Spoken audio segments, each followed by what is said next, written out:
மலர் HD கனடாவின் இன்றைய முக்கிய செய்திகள். இலங்கை செய்திகள். முட்டாள்தனமாக பேசும் அனுரகுமார திசாநாயக்க விலாசம் அமைச்சர் பிரசன்னா. ஜனாதிபதி தேர்தல் குறித்து வடக்கு கிழக்கு மக்களின் முடிவு. பரப்புரை கூட்டத்தில் அமைச்சர் வெளியிட்ட தகவல். ஜனாதிபதி தேர்தலில் ரணில் வெற்றி பெறுவார். மூத்த பத்திரிகையாளர் ஒருவர் வெளியிட்டுள்ள காரணம். தபால் மூல வாக்குகளில் ரணிலின் நிலை குறித்து அமைச்சர் வெளியிட்டுள்ள அறிவிப்பு. நாமல் ராஜபக்சவிற்கு பாதுகாப்பு அச்சுறுத்தல். ரணிலின் பாதையில் செல்ல முயற்சிக்கும் அனுர பதிலளிக்கும் வரை பேரணிகளில் கேள்வி எழுப்புவேன். ரணில் தெரிவிப்பு. தமிழ் மண்ணில் இருப்பது போல் உணர்கிறேன். சிகாகோவில் தமிழக முதல்வர் ஸ்டாலின்.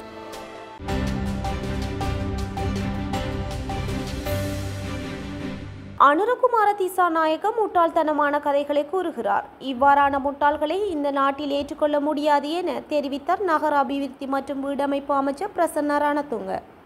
சங்க, வேதம், குரு, விவசாயி மற்றும் தொழிலாளர் ஆகிய 5 பெரும் சக்திகளை ஒன்று திரட்டக்கூடிய இடதுசாரி முகாம் ஐக்கிய சுதந்திர முன்னணி என்பதை அவர் வலியுறுத்துகிறார். பியகம தொகுதியின் மகளிர் மாநாட்டில் கலந்து கொண்டு ஊடகவியலாளர் எழுப்பிய கேள்விகளுக்கு பதிலளிக்கும் போதே நகர அபிவிருத்தி மற்றும் வீடமைப்பு அமைச்சர் பிரசன்னா ரணதுங்க மேற்கொண்டவாறு தெரிவித்தார். பொருளாதார நெருக்கடியில் இருந்த ஒரு நாட்டில் தற்போது $7 பில்லியன் கையிருப்பு இருப்பதாக அமைச்சர் பிரசன்னா ரணதுங்க இங்கு தெரிவித்தார். வடக்கு மாகாண மக்களும் கிழக்கு மாகாண மக்களும் ஜனாதிபதி ரணில் விக்ரமசிங்கவை மீண்டும் ஆட்சியில் அமர்த்த தீர்மானித்து விட்டனர் என அமைச்சர் நிமல் ஸ்ரீபால டி சில்வா தெரிவித்துள்ளார். ஹபுதலையில் நேற்று ஞாயிற்றுக்கிழமை பிற்பகல் நடைபெற்ற ரணிலால் முடியும் வெற்றி பேரணியில் கலந்து கொண்டு உரையாற்றும் போதே அமைச்சர் மேற்கண்டவாறு கூறியுள்ளார். அங்கு மேலும் கருத்து தெரிவித்த அவர், சஜித் பிரேமதாசவால் அல்லது அனுரகுமார திசாநாயக்கவால் இந்த நாட்டுக்கு எந்த நன்மையும் கிடைக்கப் போவதில்லை. அவர்கள் இருவரும் பிரதமர்களாக கூட பதவி வகித்தவர்கள் இல்லை. இருவரும் முட்டாள்கள். ஜனாதிபதி ரணில் விக்ரமசிங்கவினால் தான் நாட்டுக்கு நன்மை கிடைக்கும். வரிசை யுகத்துக்கு முற்றுப்புள்ளி வைத்த ஒரே தலைவர் அவர்தான். இன்று வடக்கு மாகாண மக்களும் கிழக்கு மாகாண மக்களும் ஜனாதிபதி ரணில் விக்ரமசிங்கவை மீண்டும் ஆட்சியில் அமர்த்த தீர்மானித்து விட்டனர். எதிர்வரும் ஜனாதிபதி தேர்தலில் ரணில் விக்ரமசிங்க வெற்றி பெறுவார் என மூத்த பத்திரிகையாளர் விக்டர் ஐவன் தெரிவித்துள்ளார். ஜனாதிபதி தேர்தல் களம் தீவிரமடைந்துள்ள நிலையில் இது தொடர்பான தனது நிலைப்பாட்டை அவர் தெரிவித்துள்ளார். இதன்போது இதுவரை பிரதான 2 கட்சிகளின் வேட்பாளர்கள் ஜனாதிபதி பதவிக்கு போட்டியிட்டனர். ஆனால் இம்முறை 3 போட்டிக்களத்தில் உள்ளனர். எதிர்க்கட்சி தரப்பில் இருக்கும் இருவரின் வாக்குகள் 2ஆக பிரியும் நிலைமை உள்ளது. அது ரணிலுக்கு சாதகமாக அமையும் என விக்டர் ஐவன் தெரிவித்துள்ளார். ஜனாதிபதி தேர்தல் செப்டம்பர் மாதம் 21ஆம் தேதி நடத்தப்பட உள்ளதாக தேர்தல்கள் ஆணைக்குழு அறிவித்துள்ளது. இந்நிலையில் ஜனாதிபதி வேட்பாளர் ரணிலுக்கு அரசியல்வாதிகள் உட்பட பலர் தமது ஆதரவை வழங்கி வருகின்றனர். இந்நிலையில் ரணில் விக்ரமசிங்கவுக்கு தபால் மூல வாக்குகளில் அனுகூலம் உண்டு எனவும் தெரிவிக்கப்பட்டுள்ளமை குறிப்பிடத்தக்க விடயமாகும். ரணில் விக்ரமசிங்கவுக்கு தபால் மூல வாக்குகளில் அனுகூலம் உண்டு என நகர அபிவிருத்தி மற்றும் வீடமைப்பு அமைச்சர் பிரசன்னா ரணதுங்க தெரிவித்துள்ளார். இயலும் ஸ்ரீலங்கா பியகம தொகுதியின் பெண்கள் மாநாட்டில் கலந்து கொண்டு ஊடகவியலாளர் எழுப்பிய கேள்விகளுக்கு பதிலளிக்கும் போதே அமைச்சர் மேற்கண்டவாறு தெரிவித்துள்ளார். இது தொடர்பில் மேலும் கூறுகையில், கடந்த காலங்களில் கோவிட் தொற்று நோய் இருந்தது, பொருளாதார நெருக்கடி இருந்தது. ஆனால் நாங்கள் எந்த ஒரு அரசு ஊழியரையும் நீக்கவில்லை. மேலும் அரசு ஊழியர்களின் கொடுப்பனவை அதிகரிக்க தேவையான பின்னணி உருவாக்கப்பட்டது.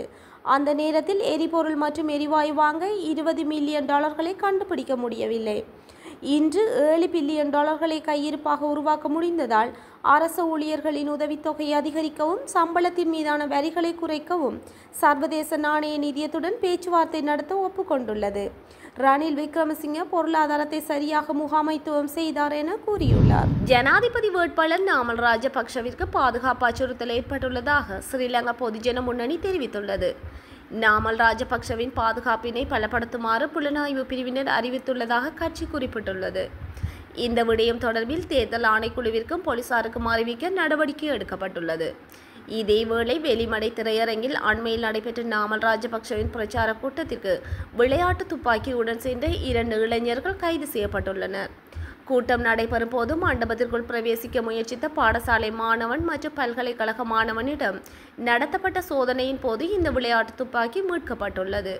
இந்த சம்பவம் தொடர்பில் வெளிமட போலீசார் விசாரணைகளை ஆரம்பித்துள்ளனர். ஜனாதிபதி ரணில் விக்ரமசிங்கவின் பாதையில் செல்வதற்கு தேசிய மக்கள் சக்தியின் தலைவர் அனுரகுமார திசாநாயக்க முயற்சிப்பதாக குற்றம் சுமத்தப்பட்டுள்ளது. மக்கள் போராட்ட இயக்கத்தின் நிறைவேற்றுக்குழு உறுப்பினர் வசந்த முதலிகே இந்த குற்றச்சாட்டை சுமத்தியுள்ளார். ரணிலின் பாதையில் செல்வதற்கு அனுரகுமார திசாநாயக்க விரல்களை எண்ணிக்கொண்டிருக்கிறார் என அவர் சுட்டிக்காட்டியுள்ளார். அனுரகுமார திசாநாயக்க உள்ளிட்ட தேசிய மக்கள் சக்தி திருடர்களை பிடிப்போம் என்ற பிரதான கோஷத்துடன் ஆட்சியை கைப்பற்ற முயற்சிக்கின்றது என அவர் தெரிவித்துள்ளார். எனினும் அவர்களது கொள்கைகள் என்ன என்பது குறித்து மக்கள் தீவிரமாக யோசனை செய்ய வேண்டும் என வசந்த முதலிலேயே குறிப்பிட்டுள்ளார். அனுரகுமார திசாநாயக்க பதிலளிக்கும் வரை அனைத்து பேரணிகளிலும் அவரிடம் கேள்வி எழுப்பப்படும் என ஜனாதிபதி ரணில் விக்ரமசிங்க தெரிவித்துள்ளார். வடக்கில் உள்ள மக்களை அச்சுறுத்தியதற்காக மன்னிப்பு கேட்பீர்களா என்று நான் அனுரவிடம் கேள்வி எழுப்பினேன். யாழ்ப்பாணத்தில் நான் கூறிய எனது இந்த கருத்துக்கு அவர் பதிலளித்ததாக கேள்விப்பட்டேன் என்று வெளிமடையில் நடைபெற்ற தேர்தல் கூட்டத்தில் விக்ரமசிங்க தெரிவித்தார். தேசிய மக்கள் சக்தி அரசாங்கம் ஏற்றுமதி செயலாக்க வலயங்களை அமைத்து ஏற்றுமதியை ஊக்குவிக்கும் என்று சுனில் ஹிந்துநேத்தி குறிப்பிட்டுள்ளார். எனினும் அனுரவின் விஞ்ஞாபனம் இலங்கை ஏற்கனவே செய்துள்ள சுதந்திர வர்த்தக உடன்படிக்கைகளை தேசிய மக்கள் சக்தி அரசாங்கம் ரத்து செய்யும் என்று கூறுகிறது.